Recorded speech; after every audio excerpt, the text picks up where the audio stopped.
ini kan lagi sering overthinking juga. Iya. Nah, kayak gitu. Jadi kayak kok aku mikirnya ini kalau udah tenang ya. Iya, iya. Kalau udah tenang tuh kayak kok aku tadi mikirnya sesempit itu ya. Ah, Gitu. Sebenarnya nggak gitu nggak sih gitu. Nah, itu seninya kita mengenal diri sendiri dan melawan diri sendiri. Kan ada pepatah mengatakan musuh terbesar adalah diri sendiri. betul.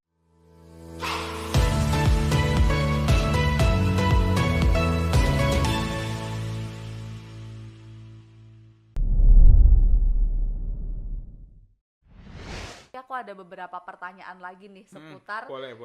HR-nya Rans gitu. Pertanyaan pertama yang wajib banget aku tanyain, gimana Mas sering main sama Cipung nggak?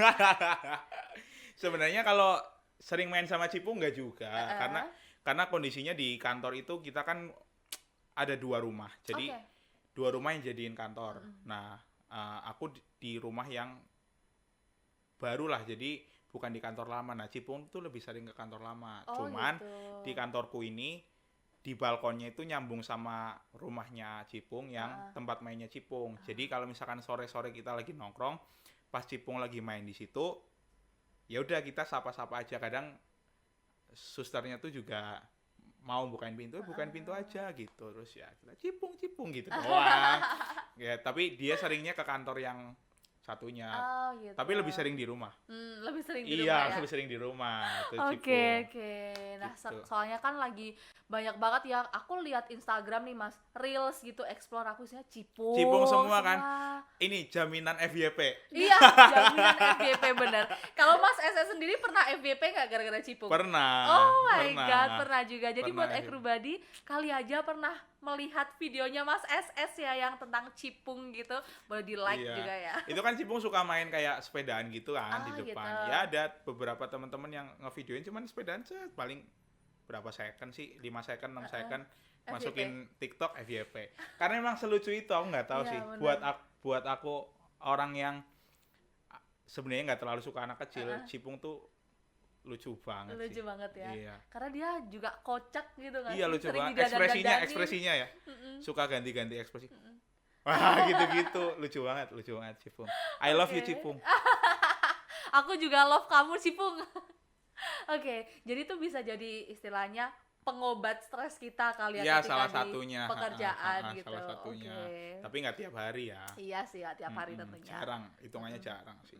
Nah, kalau misal ini Mas, tentang skop kerja nih di Rans Entertainment gitu, itu menurut Mas SS gimana sih sebagai HR gitu yang emang megang si Rans gitu? Skop kerjanya HR di Rans itu kayak gimana sih? Kalau HR di Rans belum selengkap yang di kantor pertamaku ya. Jadi memang fokusnya HR di Rans itu sekarang untuk saat ini itu direkrutmen sama Komben aja. Gitu. Jadi kita fokus ke benefit yang didapat karyawan sama pembayaran gaji sama perekrutan. Nah, untuk development organisasinya sama development manusia-manusianya itu masih proses. Gitu. Pastinya sedang dipikirkan, cuman kan itu bukan ranahku ya, gitu. Tapi harapannya sih aku bisa dapat ilmunya juga kayak gitu. Jadi sekarang fokusnya lebih ke perekrutan orang sama benefit karyawan aja. Terus gitu. Lagi nih Mas, pertanyaannya, gimana rasanya jadi PNS pegawai Nagita Slavina? Itu gimana tuh? Kemarin kan sempet ramai kan di Twitter kayak wah pengen banget nih jadi PNS gitu. Kayak sekarang kan juga dari Rans sendiri kan mengekspos kegiatan-kegiatan kerjanya gitu kan. Jadi orang-orang makin pengen tuh masuk Rans gitu. Nah, sebagai orang yang udah masuk Rans gitu, pengalamannya gimana sih? Rasanya gimana sih? Pasti Ekrubadi juga pengen tahu nih.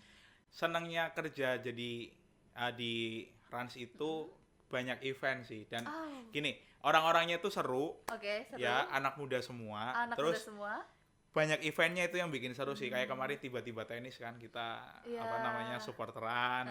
Terus habis itu kayak kita kan punya tim sepak bola, tim basket. Ya waktu itu main di Bandung sama Arafi. Dukung, ayo semua ke Bandung. Kita ke Bandung, supporteran.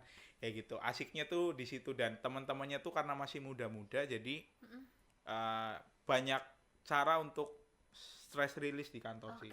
Kayak gitu ya, dengan bercanda-bercandaan ya, sekedar sharing, terus gitaran mungkin atau main Uno Oh, kayak gitu. Itu banyak cara untuk stress release gitu. Cuman kita itu kalau di Rans itu kita pekerjaannya kan sangat variatif gitu. Jadi ya serunya tuh di situ. Lebih ke situ sih. Kayak aku bisa ngelihat orang marketing kerja di sebelahku, terus aku bisa lihat, terus aku bisa kamu ngapain ini? Oh gitu. Gitu itu serunya juga di situ sih. Jadi bisa sambil sharing antar departemen juga gitu ya. Dari HR, marketing semuanya gitu kita bisa kayak tahu juga, mungkin bisa sambil belajar juga dari situ ya Mas ya. Iya, dan kita kalau di kantor tuh nggak cuma ngomongin kerjaan. Kadang tuh kita sharing-sharing kayak gini tuh juga beberapa kali di kantor. Misal kita lagi ngumpul beberapa orang, terus ada yang lempar topik, ya kan? Topik yang bisa main badminton tuh, topik Hidayat. Oh enggak, bercanda. Topik, ada yang lempar topik, terus kita bahas, oh aku pernah gini. Nah itu anjir, seru banget ya, gitu. Jadi bisa tahu life experience-nya orang betul, juga betul. Wah itu pelajarannya sangat berharga sih ya sih. Bisa sharing satu sama lain gitu. Oke. Nah terus struggle-nya apa sih Mas kira-kira sebagai PNS di Rans gitu? Struggle-nya mungkin yaitu tadi karena memang kita masih berkembang juga ya, jadi banyak hal yang harus dieksplor, sama mungkin lebih ke kalau ini aku nggak terlalu masalah sih sebenarnya, masalah jam kerja. Gitu, jam kerja kan kita kadang sampai malam banget, tapi aku nggak terlalu masalah sih kalau itu, senang-senang aja karena emang nyatanya asik juga di kantor kayak gitu ya. Cuman kalau misalkan lagi banyak event ya kita harus spending time lebih untuk bantu-bantu event, karena memang di Rans kan ya orangnya juga belum terlalu banyak. Jadi kadang kalau misalkan ada event kan di sini ada event, di sini ada syuting, ya berarti orang-orangnya harus dibagi kan. Gitu. Lebih ke situ sih. Nah, terus kalau untuk jam kerja sendiri itu sebenarnya flexible time atau ada kayak ya jam kerja jam 9 sampai jam berapa kayak gitu? Kita jam kerjanya lebih ke flexible time. Yang penting minimal 9 jam itu udah sama istirahat gitu. Tapi nyatanya di kantor nggak mungkin lah kamu 9 jam doang di kantor, ya 10, 11, 12 gitu, karena banyak kegiatan juga kan di kantor, kayak misal ya main-main, terus jadi misal udah kerja nih, terus habis itu kita cerita-cerita, atau di kantor juga ada PS kan, gitu, jadi teman-teman yang mau main PS, atau kita ya gitaran atau apa gitu. Yang penting kerjaannya selesai. Yang penting kerjaannya selesai. Prinsipnya sih kerjaan tuh harus kelar. Kalau di tempatku di Rans itu kerjaan harus kelar. Selebihnya ya pokoknya intinya yang utama kerjaannya dikelarin. Kayak gitu. Kerjain pekerjaan dulu, baru habis itu mau ngapain aja terserah gitu kan. Iya gitu. Tapi kalau misalnya kita lihat di sosial media nih Mas, kayaknya fun banget gitu kan ya kerjanya gitu. Itu ada fase seriusnya nggak sih Mas sebenarnya? Kayak yang misalkan pusing banget atau apa gitu. Pasti ada lah namanya orang kerja kan. Namanya orang kerja ya. Iya. Kalau ngelihat orang-orang di Rans Paneng ya sering lah tiap hari. Ya jadi ya memang ada fasenya, apalagi kalau misalkan memang lagi peak season ya. Kayak gitu. Kalau di tempatku di rekrutmen itu lebih ke kalau lagi banyak posisi yang dicari ya itu sepaneng juga. Kayak gitu. Tapi tetap ya kita kan punya privilege gitu ya untuk memakai fasilitas kantor dan fasilitasnya juga banyak gitu. Jadi meskipun sepaneng juga ada stress release-nya sendiri. Iya, gitu benar. kan? Kayak gitu. Kalau misal nih Ekrubadi ada yang pengen jadi PNS juga nih kayak Mas SS gitu, ada nggak sih tipsnya gitu? Harus kenapa ya? Harus gimana ya? Harus punya apa ya gitu untuk bisa masuk ke Rans gitu? Tipsnya satu aja lah. Apa? Connect LinkedIn-ku. Itu. Pasti Mas SS sering buka loker-loker kan ya. Buka loker sih. Jadi connect LinkedIn-ku aja, nanti di situ ada lowongan terbaru Rans. Jadi gitu. Untuk info-info lowongan kerja di Rans itu bisa ke link-nya Mas SS yang akan Stefan sampai aku nanti ada Stefan di sini. sampai aku. Iya, nanti kita tuliskan di sini ya. Stefan. Di sini nanti tulisannya berjalan ya di sini antara sini sama sini gitu. Kayak main lompat tali gitu benar. Nanti bisa teman-teman follow LinkedIn-nya aja untuk tahu nih info-info rekrutmen dari Rans sendiri gitu. Betul. Nah, Mas SS kan ini seorang HR juga gitu kan Iya. ya. Nah, ada nggak sih tips-tips gimana caranya membangun relasi nih buat Ekrubadi yang masih mahasiswa atau job seeker atau yang emang lagi bekerja tapi pengen mengembangkan relasi gitu? Ada nggak tipsnya dari Mas SS? Oke, kalau konteks secara umum itu banyakin ikut komunitas mungkin ya, dimanapun bebas gitu. Kalau misalkan komunitas keagamaan, misal kalau yang Kristen di gereja atau yang Muslim di masjid itu juga boleh. Terus habis itu kalau misalkan punya hobi apa nih, misal hobinya ngeband, main musik, misal gitu, ya udah ngejam aja. Atau ada komunitas sosial misal.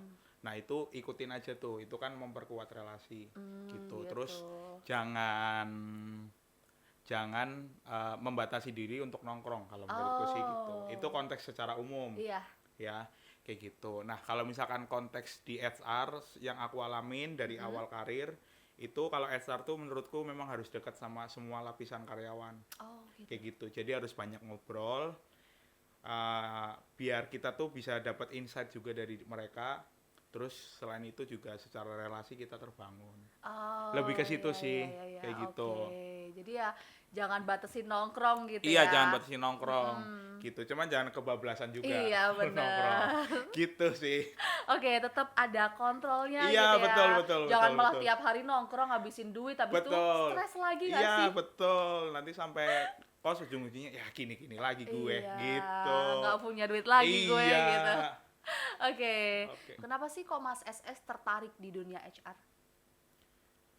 Wah, pertanyaan yang sulit. Waduh. Nggak, mungkin kalau jawaban yang terlintas pertama tuh ya karena kuliahnya psikologi, terus kita belum ada kepikiran lanjut S2, kerjanya apalagi sih, kalau paling besar kan kemungkinan di HR. Tapi kalau alasan lainnya tuh karena suka berhubungan sama orang aja sih, kenal orang banyak, suka ngobrol, suka bertukar pikiran, kayaknya HR tuh, kalau HR kan namanya juga udah ada unsur human, ya kan? Jadi kita kan berhubungan dengan human terus tiap hari. Jadi makanya tertarik kayak gitu. Oke. Nah terus nih kalau jadi HR gitu ada hal yang perlu dipersiapkan nggak sih sebagai, mungkin di sini ada juga Ekrubadi yang lulusan dari S1 psikologi dan pengen jadi HR gitu. Nah itu hal apa nih yang harus diperkuat gitu sebelum apply di suatu perusahaan untuk jadi HR gitu Mas?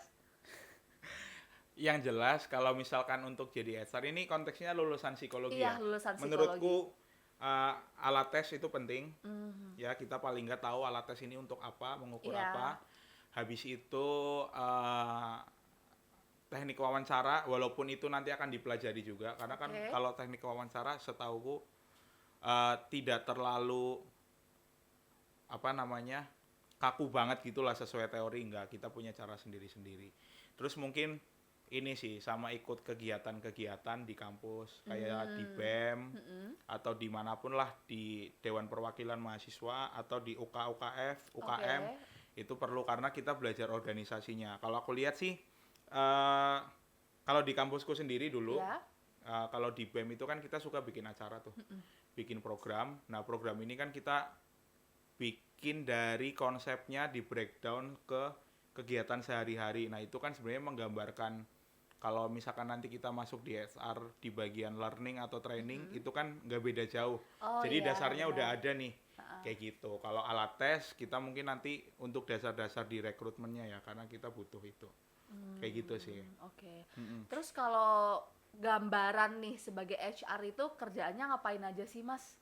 Mungkin di sini orang-orang juga bertanya-tanya gitu, HR tuh ngapain aja sih kerjaannya? Katanya ada yang rekrutmen, ada yang learning and development, ada yang training gitu tuh. Apa aja sih sebenarnya scope kerjanya HR gitu? Mungkin di sini Ekrubadi juga bertanya-tanya gitu ya. Sebenarnya ngapain aja sih gitu? Kalau HR itu kan banyak bagiannya ya. Aku belajar tuh di kantor pertama karena kebetulan di kantor pertama di stasiun televisi itu HR-nya udah banyak, jadi udah lumayan spesifik nih kerjaannya. Nah, kalau di kantor pertama itu HR tuh dibagi kayak dua tim besar gitulah. Yang pertama ada development, yang kedua ada employee service gitu. Kalau development itu mencakup rekrutmen. Nah, kalau rekrutmen udah jelas ya. Kita merekrut orang-orang untuk masuk ke perusahaan dasarnya manpower itu tadi. Jadi perusahaan kan biasanya punya manpower. Nah, kita memenuhi kebutuhan itu yang pertama. Yang kedua, organizational development itu yang mendevelop secara organisasinya. Jadi lebih ke bikin job desk-nya atau bikin strukturnya, terus gimana caranya perusahaan ini berjalan sesuai dengan visi misi perusahaan, itu juga dari tim organizational development. Nah, kalau training development atau learning development sebutannya beda-beda ya. Nah, itu biasanya lebih ke pengembangan karyawannya. Jadi kalau rekrutmen kan sampai karyawan masuk nih. Nah, begitu karyawan udah masuk, nanti intervensinya dari tim training atau learning gitu. Kira-kira ada apa nih yang perlu dikembangin gitu. Kalau di training kan ada training need analysis. Jadi dari situ, karyawan di sini di perusahaan ini yang terjadi di karyawan sama apa yang dimau perusahaan ada gapnya nih. Nah, gapnya ini yang dikasih intervensi kayak gitu. Itu untuk development. Kalau yang employee service itu termasuk compensation benefit, payroll, terus habis itu ya employee service itu sendiri yang ngurusin BPJS, cuti, asuransi kayak gitu. Terus ada industrial relation yang berhubungan dengan pihak-pihak pemerintahan, pihak luar, sama employee relation itu yang biasanya ngurusin karyawan resign atau kalau ada event di kantor itu employee relation tuh yang bikin, yang jadi kayak IO-nya kayak gitu. Itu berdasarkan di kantor pertama ya. Cuman setauku sekarang HR tuh udah berkembang. Berkembang banyak banget nih, banyak perkembangan. Ada yang nyebut human capital, ada yang masih nyebutnya human resource, terus juga ada sekarang kayak sebutan HRBP, banyak banget sih kayak gitu. Jadi HR tuh luas sih sekarang. Iya, ternyata gitu. luas ya. Luas banget. Nggak melulu tentang rekrutmen sama people development gitu. Iya, benar. Karena orang-orang mikirnya, dulu pun di kampusku tuh orang-orang mikirnya HR itu ya jadi orang training atau orang learning. Karena kita kegiatannya tuh banyak seperti itunya gitu. Cuman ternyata pas masuk, enggak juga, banyak yang asik juga yang lain selain itu. Ternyata event-event juga ya, ada yang di bidang HR, terus relasi ke industri atau government gitu juga di HR juga. Betul, itu di HR juga gitu. Ada beberapa yang tim legal juga masuk di departemen HR, tapi banyak juga yang dipisah sih. Kayak gitu. Wah, gitu ya Kru Badia, ternyata scope HR itu seluas itu gitu, nggak cuma tentang rekrutmen sama people development juga. Ternyata ada juga nih yang bagian legalnya, kemudian ada yang bagian bikin event-event, ada relasi-relasi juga kayak gitu. Jadi banyak banget yang ternyata kita baru ketahui mungkin gitu ya di sini. Kita ngiranya HR tuh rekrutmen aja nih gitu. Ternyata nggak sesimpel itu gitu. Udah berkembang banyak gitu ya tentang scope-scope-nya gitu ya Mas SS ya. Oke, tapi aku dapat poin menarik nih dari pernyataan Mas SS yang sebelum ini gitu. Jadi kita kayak asal-asalan apply aja karena teman kita tuh udah pada dapat pekerjaan gitu. Mungkin pekerjaan yang kita apply tuh nggak sesuai sama background kita, kita juga nggak seneng. Tapi kayak ya biar cepet dapat pekerjaan deh, aku apply gitu. Nah itu sebenarnya kita tuh bijaknya harus gimana sih gitu ketika teman-teman kita udah dapat pekerjaan, kita belum. Terus ya udah ambil nggak ya pekerjaan yang ada aja, apa aja yang penting kerja, atau tetap nunggu dulu nih biar dapat pekerjaan yang sesuai sama kita gitu. Itu gimana tuh menurut Mas SS? Baiknya kayak apa ya? Pertanyaan yang menarik. Menarik banget. Gini, kalau menurutku kalau kita cari kerja tuh kita harus tahu kita tuh mau kemana dulu. Maksudku nggak mungkin kan kayak aku nih, nggak mungkin aku tiba-tiba walaupun aku nggak dapat kerja nih, misal ya amit-amit dulu misal aku nggak dapat kerja, terus tiba-tiba udahlah aku coba ke finance accounting aja tanpa basic kan ya sama aja bohong dong gitu. Nggak usah masuk, kamu interview aja pasti nggak bisa jawab pertanyaan walaupun kamu bisa belajar dulu lewat YouTube, lewat apapun lah kayak gitu. Menurutku sih tetap harus tahu kamu sukanya di mana. Nggak harus satu bidang ya, misal ada yang dia kuliah psikologi nih, berarti kan kemungkinan besar HR dong. Terus dia di kuliah juga sering ikut event-event nih. Nah, dia kan berarti ada dua jalan nih antara mau psikologi di HR atau mau ikut IO gitu kan. IO di sini juga banyak kan. Kayak gitu. Harus tahu. Nah, begitu udah tahu sukanya kemana, baru habis itu kalau menurutku fresh graduate itu penting untuk memperbanyak probabilitas keterima. Jadi prinsipku tuh kalau buat teman-teman fresh graduate ya, mungkin Ekrubadi semua, kalau misalkan masih fresh graduate baru mau cari kerja, itu semakin banyak kamu apply, semakin banyak kemungkinan kamu dipanggil, berarti semakin banyak kemungkinan kamu diterima. Asal udah tahu kamu mau kemana nih arahnya gitu. Tapi ada satu faktor yang penting juga, harus lihat perusahaannya. Kayak gitu. Kalau perusahaannya nggak harus perusahaan bagus ya, tapi paling nggak perusahaan ini tuh beneran perusahaan yang sehat gitulah. Gitu. Sehat itu maksudnya sehat yang gimana tuh? Kan ada perusahaan-perusahaan bodong, biasanya kan gitu. Nah itu jangan sampai. Jadi walaupun kita nyarinya, maksudnya bisa dibilang brutal gitu ya, apply, tapi sesekali harus lihat perusahaannya juga, kayak gitu. Jadi istilahnya kita nyebar jaring seluas-luasnya gitu ya. Kalau untuk fresh graduate, menurutku sih kayak gitu. Ya? Apalagi kalau misalkan lulusan psikologi ini, kita ngomongin konteks psikologi nggak apa-apa ya? Nggak apa-apa. Iya, kalau lulusan psikologi itu kan biasanya kita masih nggak tahu nih, mau ke rekrutmen, mau ke training, atau mau ke audi, atau bahkan ke generalis ya. Kan kita nggak ada yang tahu. Nah biasanya karir pertamanya itu yang akan jadi karirnya dia ke depan gitu. Karena kayak aku kan awalnya di rekrutmen ya. Aku 5 tahun rekrutmen terus. Kayak gitu. Nah, menarik lagi nih Mas. Kan kita udah sebagai orang yang udah apply di suatu pekerjaan gitu ya. Kayak Mas SS itu udah di rekrutmen nih dari awal. Berarti kan nanti kemungkinan karir path-nya ke depan itu rekrutmen terus gitu. Nah, ketika ada kasus nih seseorang yang udah nyemplung di suatu hal, misal rekrutmen gitu ya. Tapi sebenarnya dia tuh ngerasa kurang cocok di rekrutmen dan pengen ganti ke role yang lain gitu. Nah itu gimana, apakah prosesnya itu memungkinkan atau akan sulit atau gimana tuh kalau kita udah terlanjur nyemplung nih ya istilahnya dalam suatu role yang ternyata kita aduh nggak cocok nih kayaknya mau ganti role yang lain gitu. Itu gimana nih? Sangat amat mungkin sih. Menurutku pun kalau dari sisiku pribadi itu kalau misalkan ada kesempatan belajar di luar rekrutmen itu aku sangat ingin banget, pengen banget. Karena di tempat kerja pertama itu aku ada setahun terakhir itu aku pegang rekrutmen sama audi juga. Cuman audinya nggak terlalu dalam, terlalu operasional ya. Aku cuman susun job desk, habis itu update struktur, udah sebatas itu aja. Kayak gitu. Tapi kalau misalkan teman-teman kasusnya tadi pertanyaannya misal udah di rekrutmen terus ternyata pengen coba role yang lain, itu sangat mungkin menurutku. Apalagi kalau kita ada di perusahaan yang HR-nya tuh lumayan kompleks ya, gitu. Misal kayak aku dulu, kita kan HR semua satu ruangan tuh, satu lantai. Banyak banget tuh, kita sekitar ada 25-30 orang lah HR-nya. Nah, itu kan kita bisa belajar ke tim. Misal kalau kita punya interest di training, ya udah kita belajar di trainingnya aja kayak, lu ngapain aja sih? Gitu, kasih tahu gue dong gitu. Bisa atau sharing bisa sharing, itu yang pertama. Itu kan untuk meyakinkan bahwa kita suka dengan hal itu dan kita tahu daily-nya tuh ngapain, kayak gitu. Nah, terus untuk kita dapat legitimasi kuat bahwa kita layak untuk pindah role gitu tuh gimana? Ya dengan ikut pelatihan, kayak gitu. Kan ada tuh pelatihan gratis, atau kalau mau berbayar ya nggak apa-apa, itu kan investasi kan sebenarnya gitu.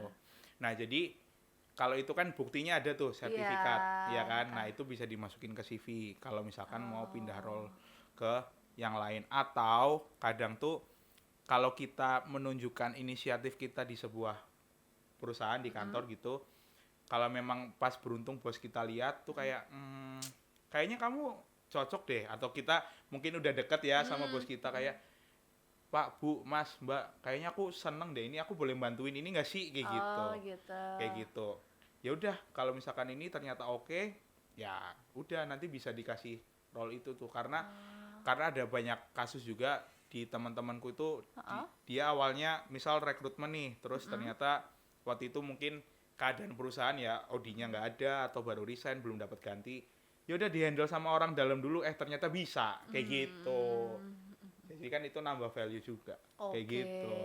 Gitu ya. Jadi sebenarnya memungkinkan juga sangat ya ketika kita mau ganti role. Tapi ya itu kita harus punya buktinya dulu nggak sih Mas? Kayak ya at least belajar dulu atau ikut pelatihan gitu ya. Paling nggak tahu flow-nya lah, flow pekerjaan. Maksudnya kalau kita lihat di finance accounting, terus apa lagi sih kalau di finance accounting?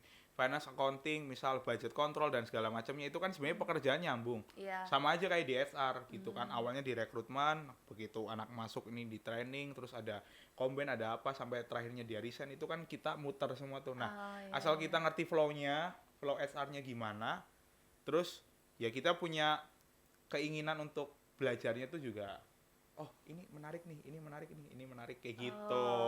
Gitu. Apalagi kalau teman-teman yang nanti awalnya di HR generalis ya, nah itu lebih terbuka lagi tuh kesempatannya, karena kalau HR generalis kan ngerjain semuanya. Terus kalau kita mau jadi spesialis, ya udah kita udah pernah ngerasain semuanya nih, tinggal mau kemana gitu. Oh gitu, oke. Jadi yang penting ngerti flow-nya aja ya, kuncinya ya, flow dari pekerjaan itu gitu. Oke, menarik banget nih kita ngobrolin QLC sama HR ya, Ekrubadi ya. Kita jadi tahu juga nih sudut pandang HR yang mungkin kita tuh belum tahu gitu sebenarnya kayak gimana sih HR memandang suatu hal kayak gitu. Oke, thank you ya Mas SS udah ngobrol-ngobrol nih bareng aku dan juga teman-teman Ekrubadi di rumah. Semoga nanti teman-teman bisa dapat insight yang pastinya oke-oke banget kan dari Mas SS yang bisa diterapkan untuk kehidupan pribadinya maupun kehidupan karirnya. Amin. Terima kasih Ekrubadi. Jangan lupa, ini tayangnya di mana sih, YouTube? Iya. Jangan lupa subscribe YouTube-nya Ekrutes.id, betul kan? Betul. Ekrutes.id. Thank you ya Ekrubadi. Thank you. Bye bye. Sampai ketemu di another episode of Ekrutopia. Bye bye.